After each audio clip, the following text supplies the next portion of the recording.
Delta Force is a brand new FPS that hopes to bring the intensity of the Battlefield games and couple it with the tension that comes with extraction shooters like Tarkov. Delta Force was created by Team Jade from Teamy Studio Group, who's well known for creating other games like Call of Duty Mobile and Assault Fire, which is actually the #1 shooter in China for the last 10 years. Their goal is to bring that same success, that same hype over here to North America and the West. Can they do it? Is this game worth playing? Or is it just a Tarkov Battlefield knockoff? In this video, we'll discuss. Let's go. The first thing you'll notice about this game when you boot up is how polished it is. This game looks really good. From the gun models, the character models, their surroundings, loaded into the game, loading out.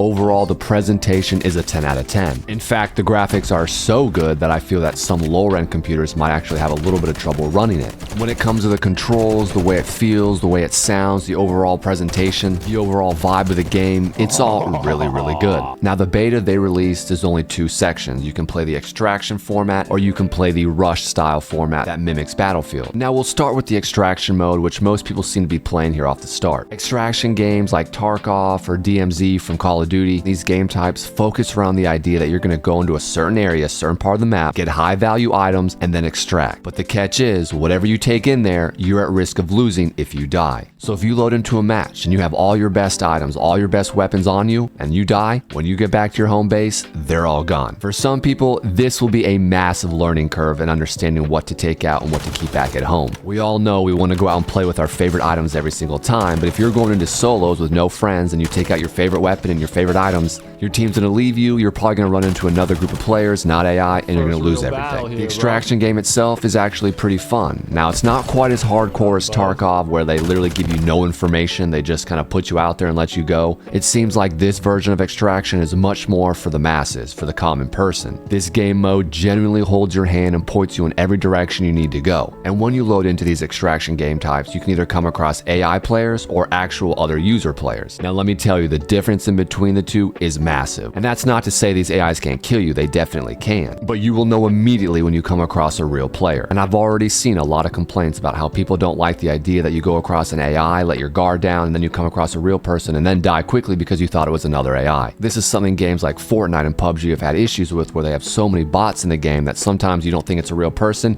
you let your guard down, and all of a sudden you just get boxed up and destroyed. One of the issues I did find while playing the extraction mode was that it just didn't feel all that tense, all that scary. Almost every one of my channel's viewers is not subscribed to the channel. Do me a huge favor and hit that subscription button. We're trying to get monetized. My dog and I know one of the biggest selling points of Tarkov is how intense, how much tension is in every single game. You truly fear for your life and everything in your inventory. But with Delta Force, it just didn't really feel all that high stakes. I kind of just loaded in, went into fight, and if I died, I didn't really care and went back into battle. Overall, the extraction mode is a lot of fun. It introduces a lot of new mechanics that could help the mainstream audience come and play. But the problem is here, I just don't think this game type is still fast enough to allure the mass audience. Streamers who are used to playing high-paced games like Fortnite or Call of Duty are going to have some trouble translating this to their audience, as their audiences are just not used to this much time in between battles. As for the community, I did do a lot of fills, I matched with a lot of random people, and I'll be honest, I met a lot of really cool people. It seems like the community that's building around this game is already super positive and super friendly, and that's a major W. Now, as for the rush mode that mimics Battlefield, this mode is a ton of fun. The graphics are most definitely better than anything Battlefield has ever put out. The sound effects, the hit markers, the vibe of it all, it really does seem to be awesome. Now, the question is this a Battlefield knockoff? And the reality is, it kind of is, there's no denying. From the perspective you take after you die, when you zoom in on the person that eliminated you, to the spawning points, to the weapons, to the overall vibe, I mean, it's very hard to get away from the idea that this game feels very similar. And the reality is, there's only so many ways you can do these things, so many ways you can structure that. And at the end of the day, we just want to play the game that works and feels the best. Which is not to say that's a bad thing, because Battlefield is one of the most popular franchises out there. There aren't many games that have hit the highs that Battlefield has, but also at the same time, not many games who have seen the lows they currently have. And I did have a ton of fun playing this game mode. I love the idea that when you charge the next area, all your men scream, which again, I think also does happen in Battlefield. I love the idea that you can access all types of vehicles, and they all do handle really well. Although the helicopter might take you a little bit of time to get the hang of, I'm not gonna lie, I was struggling with that. However, that's not to say there are gonna be moments where you think to yourself, wait, this is why I stopped playing Battlefield, this is why I moved on. This thought process happens happens anytime you play older game franchises like Call of Duty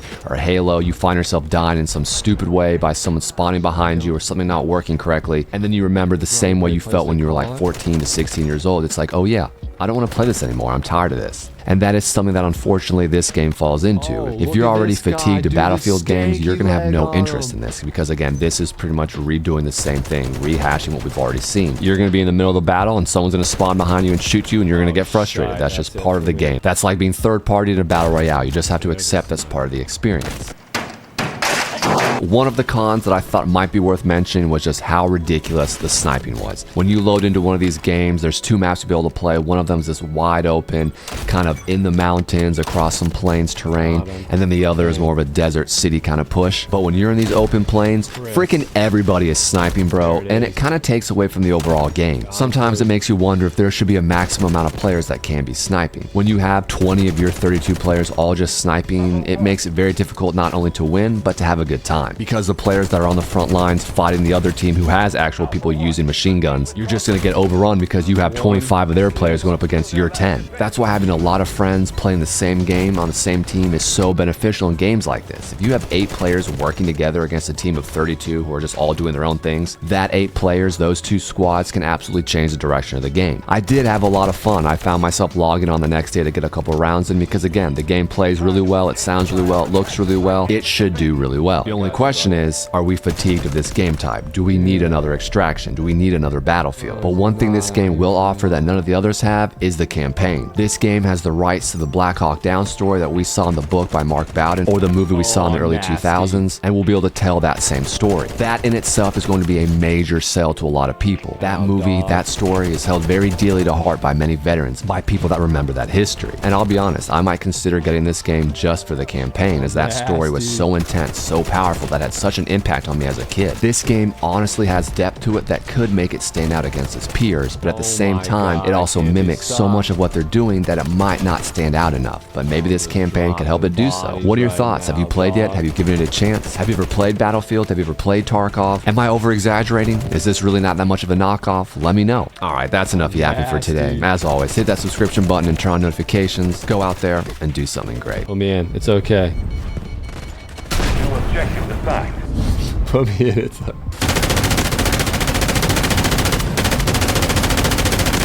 holy shit, this thing is loud. Daddy likes. Oh, he's coming for me. He's coming for me. He's coming for me. That's what I'm talking about. And if you enjoyed this video, think about watching either of these videos that's on the screen.